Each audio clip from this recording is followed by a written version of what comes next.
The white lace of her veil felt like a shroud. Evelyn Sterling stood in the shadows of the cathedral's vestibule, her heart performing a slow, agonizing drumbeat against her ribs. This was the moment.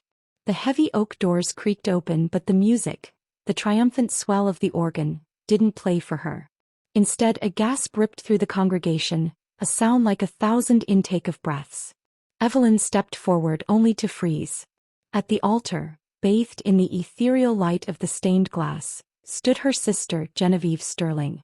She wasn't wearing a bridesmaid's gown. She was draped in the very ivory silk Evelyn had spent months fitting. And the man holding Genevieve's hand, looking at her with a hunger that was never meant for Evelyn, was Julian Thorne, Evelyn's betrothed. The betrayal wasn't a whisper. It was a roar. Before Evelyn could scream, before she could demand justice, the ceremony was over. Julian didn't look back as he kissed the wrong sister. Hello to my wonderful storytelling family. It is so good to have you with us today. Whether you are joining from the rainy streets of London, the sun-drenched coast of Australia, or right here at home, I am sending you so much love. How are you all doing? I hope you're ready, because today's story is a masterclass in heartbreak and high-stakes mystery. Before we find out what happens to Evelyn in the wake of this public execution of her dignity, please take a moment to check. Have you subscribed to the channel yet? If you enjoy these deep, emotional journeys, hit that subscribe button and join our community. It means the world to us. Now, let's go back to the moment Evelyn's world turned to ash. The humiliation was a physical weight, pressing the oxygen from Evelyn's lungs. She stood at the back of the church, a ghost at her own wedding, watching the nobility of the realm whisper behind their gloved hands. She was the jilted bride, a woman discarded like yesterday's news. I suppose the contract didn't specify which Sterling daughter, a voice sneered from the crowd. Evelyn turned to flee, to hide her shame in the darkness of the family carriage, but the path was blocked. A wall of black steel and midnight fur stood in her way. This was Dominic Vane, the Duke of Blackwood.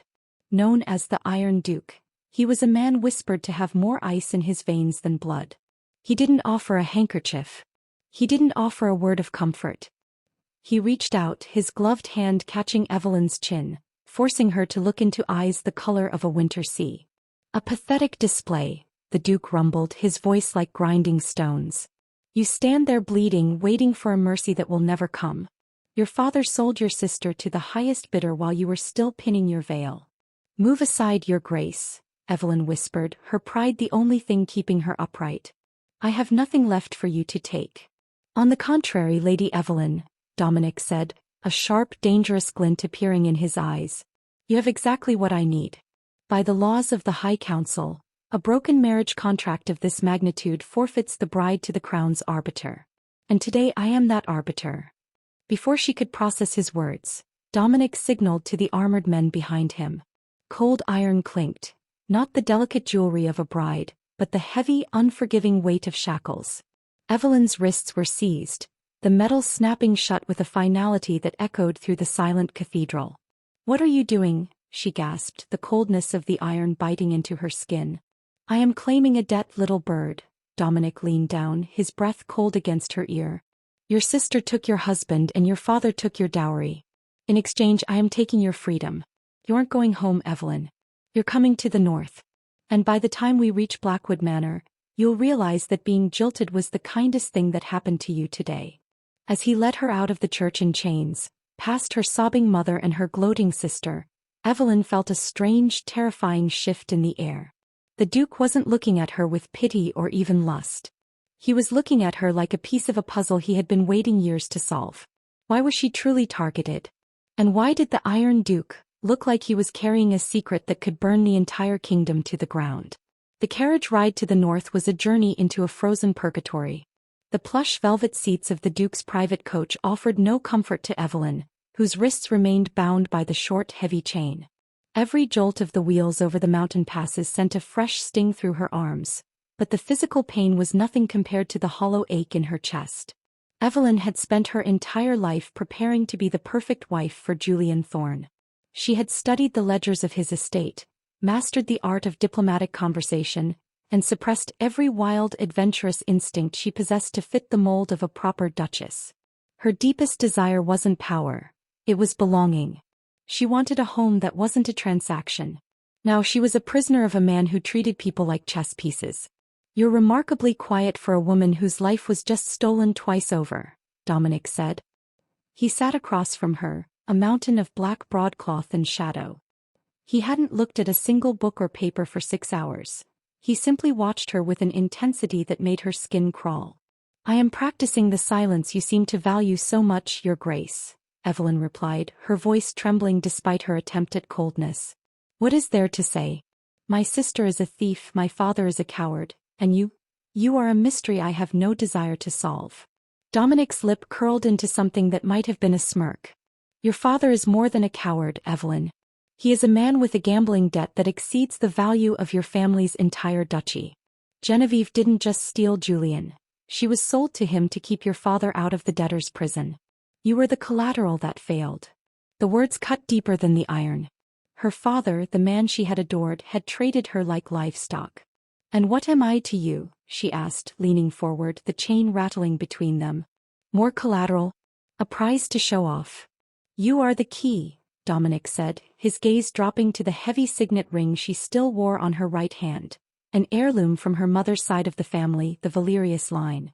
The Thorn and Sterling union wasn't about love. It was about an alliance to unseat the king. "By taking you, I've broken the leg of their stool. You are not my prize, Evelyn. You are my shield."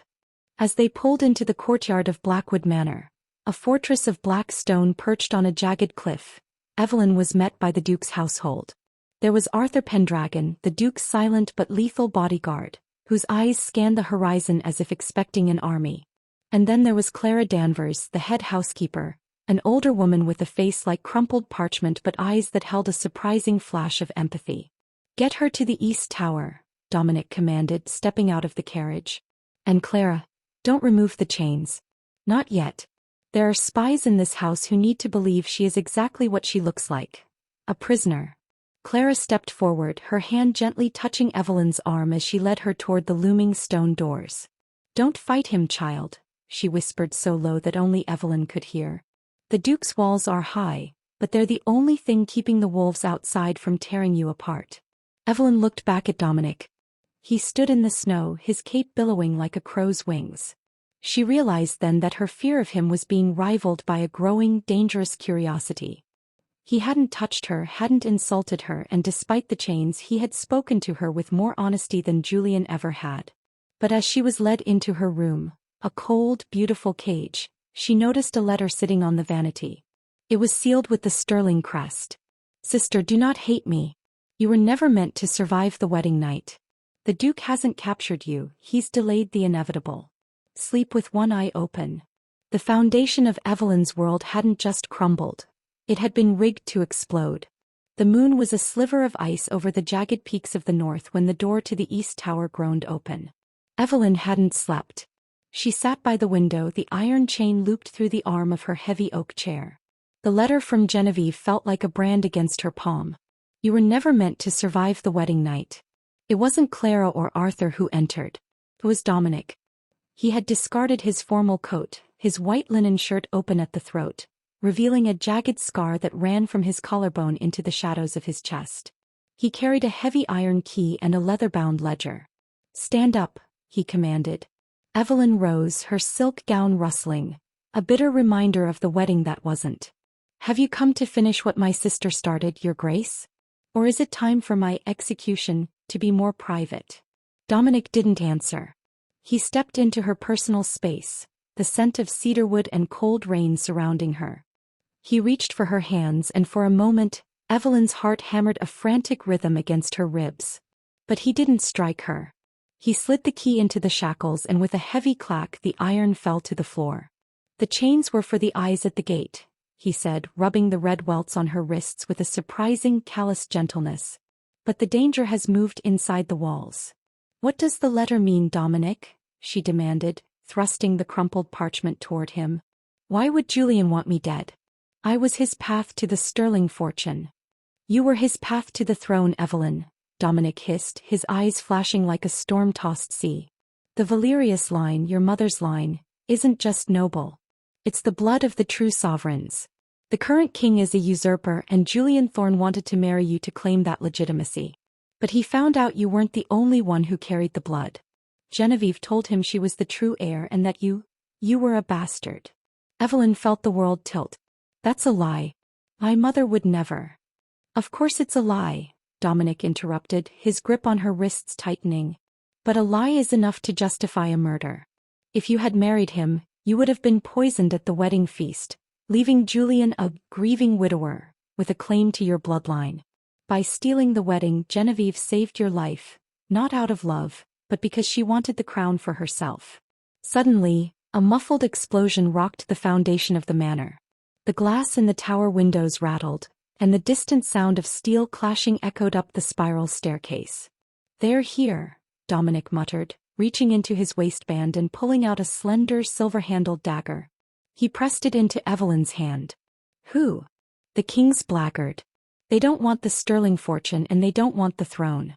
They want the Valerius bloodline extinguished so no one can ever challenge the king's right to rule." The door to the chamber was kicked open. Two men in hooded gray cloaks burst in, their blades coated in a dark, shimmering oil. They didn't go for the Duke. They lunged straight for Evelyn, their eyes fixed on her throat. Dominic moved with a speed that defied his size.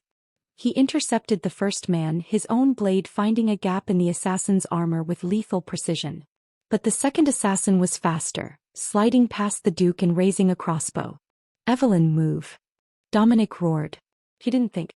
The years of suppressed instinct, the hidden fire she had kept buried to be a proper bride, surged to the surface. She threw the heavy ledger Dominic had brought at the assassin's face, ruining his aim. The bolt whistled past her ear, thunking into the headboard of the bed. Dominic finished the first man and spun, his hand catching the second assassin by the throat, lifting him off the ground until the man's legs kicked uselessly in the air. "Who sent you?" Dominic growled, his voice vibrating with a primal, terrifying rage. The Queen," the man wheezed before his neck snapped under the Duke's strength. Dominic dropped the body and turned to Evelyn. He was splattered with blood, his chest heaving. He looked at her, not as a pawn, not as a prisoner, but as a woman who had just stared death in the eye and didn't blink. "How you know," he said, his voice dropping to a low, searing whisper. "You are the most dangerous person in this kingdom, Evelyn Sterling. Not because of who you married but because of who you are. And as of this moment, the Duke of Blackwood is officially at war with the crown to keep you alive." He reached out, his bloody thumb tracing the line of her jaw. The terror Evelyn expected to feel was gone, replaced by a searing, electric heat. The man who had chained her was the only thing standing between her and a kingdom that wanted her heart on a platter. The aftermath of the attack left the East Tower smelling of copper and burnt wax. Dominic didn't give Evelyn time to process the bodies on the floor. Within minutes, he had her wrapped in a heavy traveling cloak of midnight blue, the fur hood pulled low to obscure her face. "We cannot stay in the manor," Dominic said, his voice a low vibration that seemed to settle in Evelyn's very bones. "The blackguard never strikes once. They are like a pack of hounds. Once they have the scent of Valerius blood, they will tear this house apart stone by stone." They fled into the heart of the Blackwood, a forest so dense and ancient that the locals claimed the trees moved to trap the unwary. Unlike the manicured gardens of the Sterling estate, this was a place of raw, untamed power. As they rode through the narrow mountain passes, Evelyn found herself pressed against Dominic's back on his massive warhorse, the heat radiating from him the only thing keeping the biting northern wind at bay. For 3 days they moved through the shadows. Dominic was a ghost in his own lands, avoiding the main roads and leading her to a series of hidden outposts built into the very rock of the cliffs. During the quiet hours of the night, huddled around a small, smokeless fire in a cavern, the tension between them began to shift from fear to something far more volatile. "Why do you care?" Evelyn asked one evening, watching the way the firelight played over the sharp angles of Dominic's face. "If I'm such a burden, if my blood brings war to your doorstep, why didn't you just hand me over to the king and claim a reward?" Dominic looked up, his gray eyes piercing. "Because the king murdered my father to take that throne, Evelyn. He spent years trying to erase the Valerius name because he knew as long as a spark of the true line existed, his crown was nothing but stolen gold." He paused, his gaze softening in a way that made Evelyn's breath hitch. And because when I saw you at that altar standing tall while your world crumbled, I didn't see a jilted bride. I saw a queen who didn't know she had a kingdom. The air between them grew heavy, charged with an unspoken electricity. Evelyn reached out, her fingers hesitantly brushing the back of his hand. You speak of me like I am a symbol. But I am just a woman who was betrayed by everyone she loved. Not everyone, Dominic whispered. He leaned in, his hand cupping the side of her neck, his thumb tracing the pulse that beat frantically under her skin. The Iron Duke was gone, replaced by a man whose touch was a silent promise of protection, and something deeper, a hunger that mirrored the one growing in her own heart. Just as his lips brushed hers, a sharp whistle echoed through the cavern. Arthur Pendragon appeared at the entrance, his face grim. Your Grace, we have a problem. A messenger bird from the capital. But it's not from our people. Dominic pulled back, the coldness returning to his eyes like a shutter closing. He took the small scrap of parchment from Arthur and read it, his jaw tightening until the muscle leapt. What is it? Evelyn asked, a cold dread pooling in her stomach. A royal decree, Dominic spat. The king has declared that I have kidnapped you for the purpose of treason. He has placed a bounty on both our heads. But that isn't the worst of it. He looked at Evelyn, his expression a mask of grim fury. Your sister, Genevieve. She has claimed she is pregnant with Julian's child, the true heir. They are calling for your immediate execution to purify the bloodline before the child is born. But she can't be. Evelyn cried. They've only been married a week. In the Game of Thrones, Evelyn, time is whatever the person with the loudest voice says it is, Dominic said. He stood, his presence suddenly looming and dangerous. They are baiting us. They want us to run toward the border so they can catch us in the open. He turned to her, his hands gripping her shoulders. We have to do the one thing they don't expect. We aren't going to the border. We're going to the heart of the Sterling lands. We're going to find the proof of your mother's secret marriage to the prince. And we're going to do it while Julian and Genevieve are celebrating their miracle child. Evelyn felt a surge of hope, but beneath it, a chilling realization. If they went back, they were walking into a trap designed by the two people who knew her weaknesses best. The stakes are life and death. Genevieve is playing a dangerous game with a fake pregnancy, and the king has branded Dominic a kidnapper. And don't forget to subscribe. The return to the Sterling estate was a journey through a nightmare dressed in finery. Under the cover of a freezing autumn fog, Dominic and Evelyn infiltrated the ancestral grounds. The manor was ablaze with light, echoing with the sounds of a gala celebrating the miracle pregnancy. The irony was a bitter pill. While the nobility toasted to a lie, the rightful heir was creeping through the servant tunnels like a thief. The archives are held in the solar beneath the chapel, Evelyn whispered, her heart hammering against her ribs. My mother spent her final days there. She always said the truth was buried in the roots. Dominic kept his hand on the hilt of his blade, his eyes scanning every shadow. The blackguard will be thick here. Stay close. They reached the hidden chamber, a room smelling of ancient parchment and dried lavender. Evelyn's fingers flew across the spines of the family ledgers until she found it, a small velvet-bound diary hidden behind the official Sterling records. She opened it, her eyes scanning the frantic, elegant script of her mother. But as she read, the color drained from her face. The diary didn't contain a marriage certificate to a prince. It contained a confession that shattered everything she believed about her own identity. Dominic, she breathed, her voice trembling. It's not me. The Valerius blood. It's not mine. Dominic stepped closer, frowning. What are you talking about? The lineage is clear. No, Evelyn sobbed, pointing to a passage dated 23 years ago. My mother. She was the protector of the line, but she couldn't conceive. Genevieve is the one. My mother adopted me from a distant, disgraced branch of the family to hide the fact that the true heir was the younger sister. She swapped our positions in the records to protect Genevieve from the king's assassins. Genevieve is the Valerius queen. I am nothing but a decoy. The revelation hit like a physical blow. The reason she was jilted wasn't just because of her father's debts. Julian Thorne had found the diary first. He had married Genevieve because he realized she was the one with the crown in her blood. You aren't a decoy to me, Dominic said, grabbing her shoulders. Evelyn, look at me. But before he could say more, the heavy oak door of the archives swung open. Julian Thorne stood there, flanked by 4 blackguard soldiers. He wasn't wearing his wedding finery. He was in black leather, a cruel smirk twisting his handsome face. A decoy who played her part perfectly, Julian drawled, clapping his hands slowly. Thank you for finding the diary, Evelyn.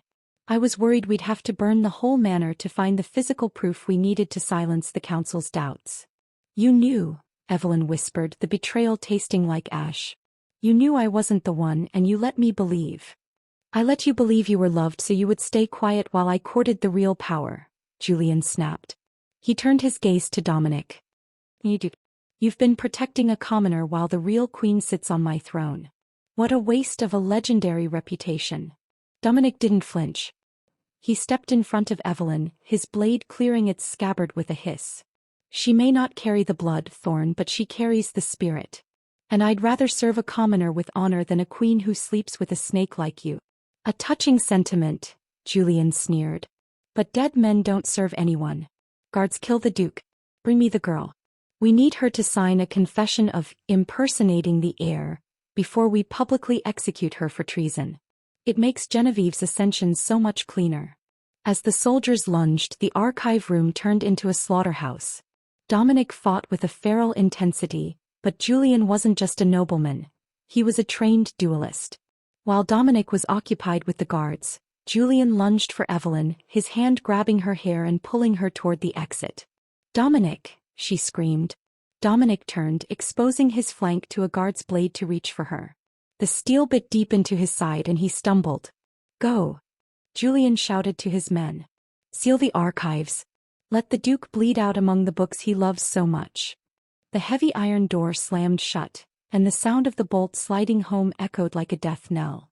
Evelyn was dragged away into the light of the gala, leaving Dominic alone in the dark, his blood staining the floor of the room that had just stripped her of her soul.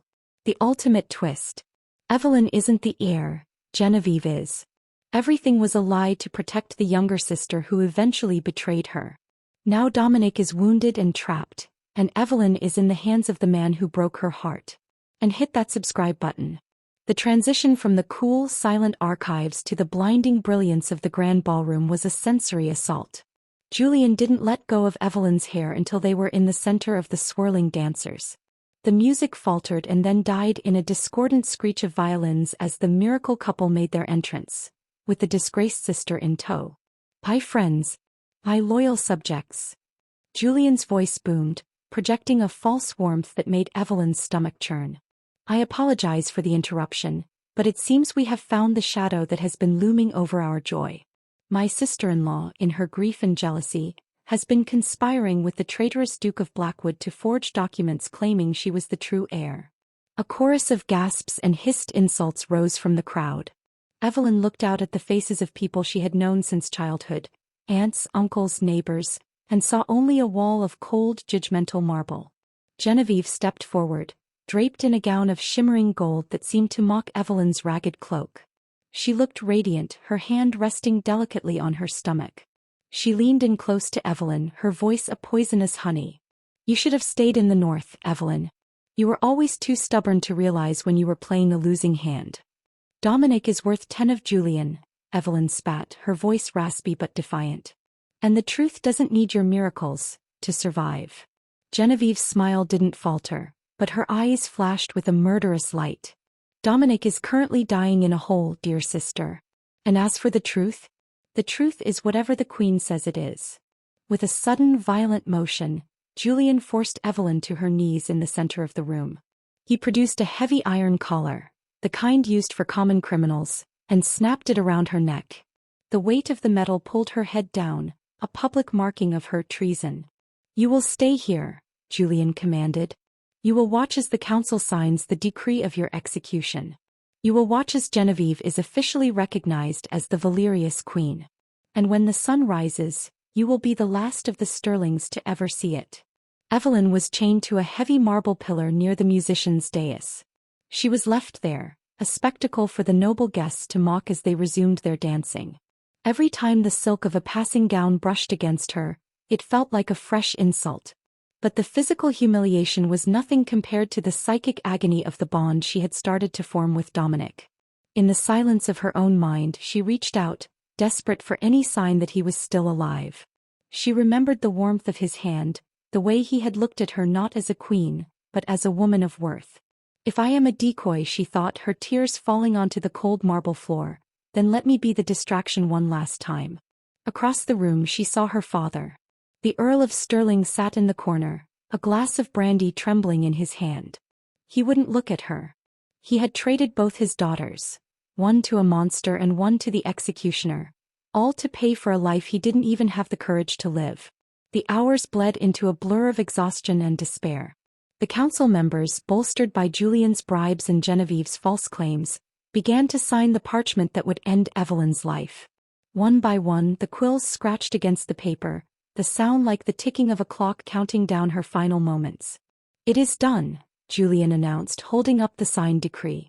"At dawn, the traitor Evelyn Stirling will be taken to the high courtyard. The line of the decoy ends and the reign of the true queen begins." As the guards moved to drag her toward the dungeons, Evelyn looked up at the high windows. The sky was beginning to turn a bruised, pre-dawn purple. She was alone. She was nameless. And the only man who knew the truth was bleeding out in a room full of forgotten books. The situation was hopeless. The betrayal was complete. And as the iron door of the dungeon slammed shut, Evelyn sank into the straw, the coldness of the floor finally matching the coldness of her heart. This is the absolute bottom. Dominic is incapacitated, Evelyn is sentenced to death, and the villains are celebrating their victory. Make sure you've subscribed. The darkness of the dungeon was absolute, but the silence was suddenly broken by a sound that didn't belong in a stone tomb, the rhythmic metallic scraping of a file against iron. Evelyn sat up in the straw, her heart leaping into her throat. "Who's there?" A shadow detached itself from the bars of her cell. It wasn't the Duke and it wasn't a guard. It was Clara Danvers, the head housekeeper from Blackwood Manor. She was dressed in the rough wool of a kitchen maid, her face smudged with soot. "The Iron Duke doesn't hire people who give up easily, Lady Evelyn," Clara whispered, her hands working a master key into the lock. "And he certainly doesn't die just because a thorn says he should." The door swung open. Behind Clara stood Arthur Pendragon, his armor hidden under a heavy cloak, his sword already wet with the blood of the dungeon guards. "Dominic," Evelyn gasped, stumbling out of the cell. "He's alive," Arthur said, his voice a low rumble. "He used the archive's secret passage. He's wounded, but he's holding the eastern gate. He sent us to get you. He said to tell you, a queen doesn't need the right blood to hold the right sword." Evelyn felt a surge of heat, a fierce, incandescent hope, wash away the despair of the night. She didn't just want to escape, she wanted to finish this. "Arthur, the decree. The council signed it. If that paper reaches the heralds at dawn, it won't matter if I'm alive or dead. I'll be a traitor in the eyes of the law forever." "Then we don't go to the gate," Evelyn said, her voice hardening. "We go to the balcony." Meanwhile, in the Grand Solar, Julian and Genevieve were preparing for the sunrise proclamation. Julian was admiring his reflection in a silver mirror, adjusting the high collar of his doublet. "The Duke's body hasn't been found," Julian muttered, a flicker of unease crossing his face. "It doesn't matter," Genevieve said, sipping wine. "By the time they find him, the execution will be over. The people want a queen, Julian. They don't care about the fine print of a diary." But as the first ray of dawn hit the courtyard, a bell began to toll, not the slow, somber ring of an execution, but the frantic, rapid peal of an alarm. Julian rushed to the balcony, expecting to see Evelyn being led to the block. Instead, he saw his own blackguard being forced back by a sea of commoners and low-ranking soldiers. At the head of the crowd stood Dominic Vane. He was pale, a blood-soaked bandage wrapped around his waist, but he stood like an oak in a hurricane. And beside him, standing on the raised stone of the fountain, was Evelyn. She had ripped the iron collar from her neck. In her hand she held the velvet-bound diary, the very evidence Julian thought he had secured. "People of the realm." Evelyn's voice rang out, amplified by the stone walls of the courtyard. "You were told a lie to secure a crown. You were told of a miracle child and a decoy sister. But look at your queen and king now." Dominic stepped forward, his voice a thunderous roar that silenced the crowd. The Sterling archives have been opened. The truth of the Valerius line is not in a name, but in the protection of the people. Julian Thorne sought to murder his bride to hide a debt. Genevieve Sterling sought to betray her blood for a title. The crowd began to murmur, the tide of public opinion turning like a great ship. They saw the Duke wounded but standing for the woman he had chained, and they saw the Queen cowering on the balcony. The decree is a forgery of intent. Evelyn shouted, holding the diary high. I am not the heir of the blood, but I am the heir of the promise. Who will you serve? The monsters in the palace or the truth in the light? In that moment the decoy became the leader. The turning point wasn't a sword strike. It was the moment the jilted bride realized her voice was more powerful than any lineage. The tables have turned. The Iron Duke has returned from the dead, and Evelyn has taken the stage. She's not hiding anymore. But Julian still has the blackguard and the council is fickle. And don't forget to subscribe. The atmosphere in the courtyard was a powder keg. As Evelyn's words echoed off the stone, the crowd's murmurs grew into a deafening roar of indignation. Julian Thorne, seeing his carefully constructed lie disintegrating in the morning light, snapped. Kill them! Julian screamed from the balcony, his face purple with rage. Blackguard! Clear the courtyard! I want the Duke's head and the girls silenced. The blackguard moved, their obsidian armor clashing as they unsheathed their blades.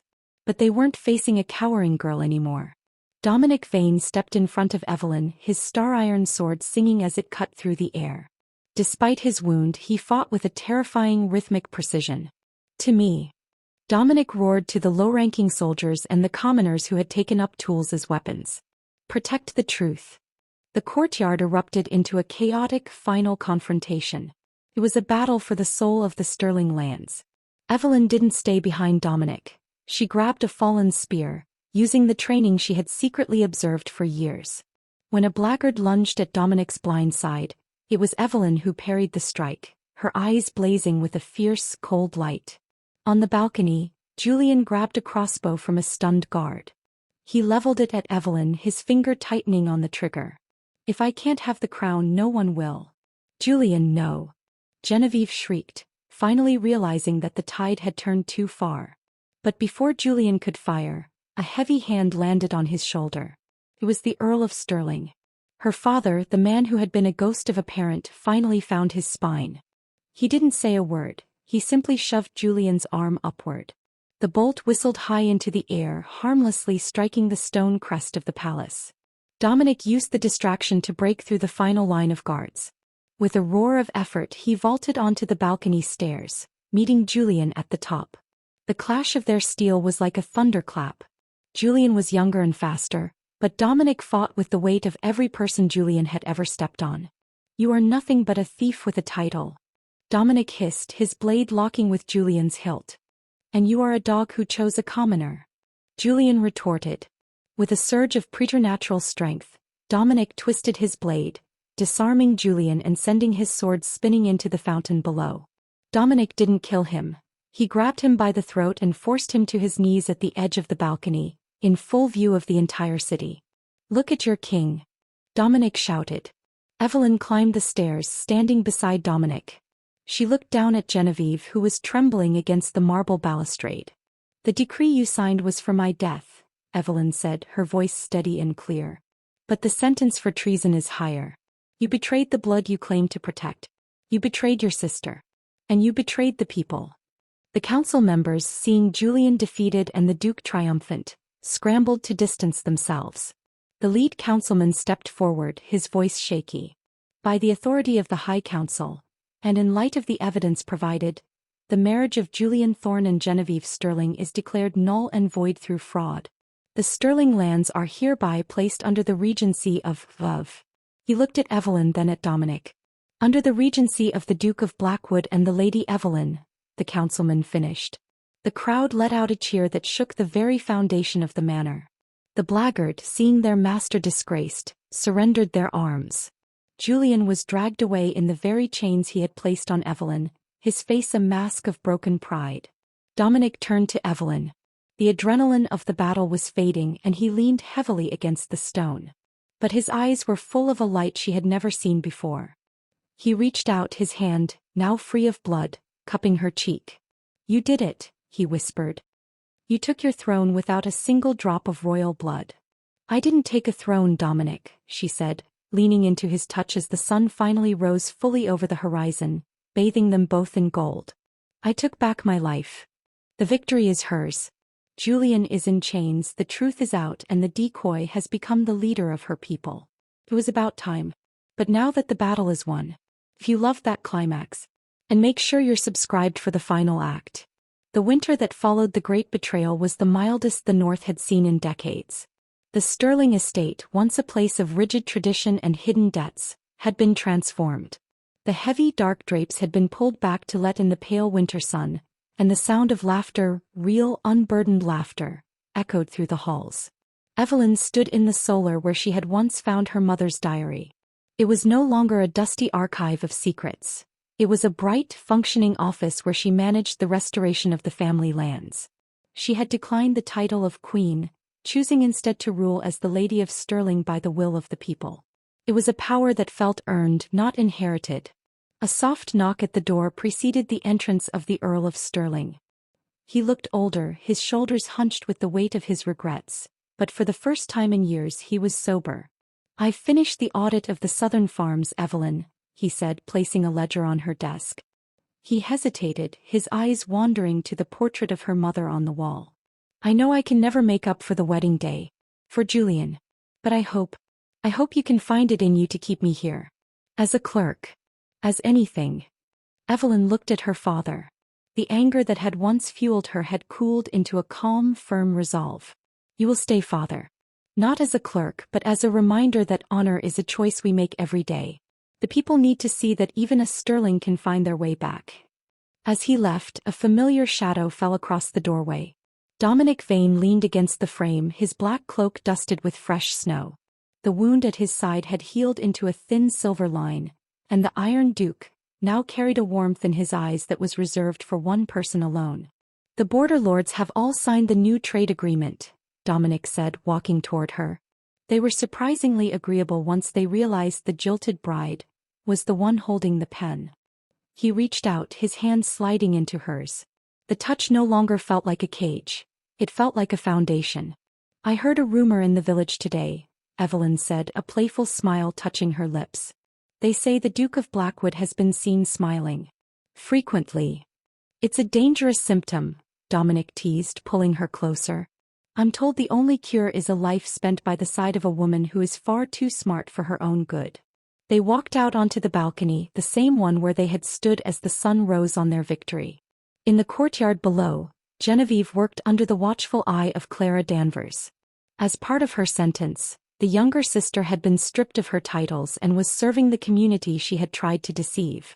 It was a path to redemption should she choose to take it.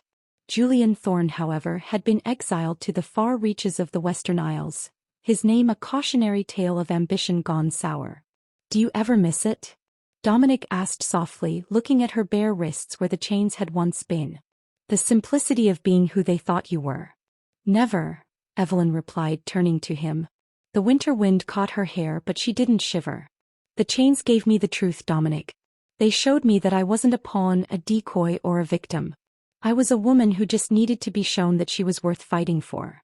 Dominic leaned down, his lips finally meeting hers in a kiss that tasted of cedar, snow, and a future they had built with their own hands. The story that had begun with a sister's betrayal and a duke's iron grip had ended in a partnership of equals.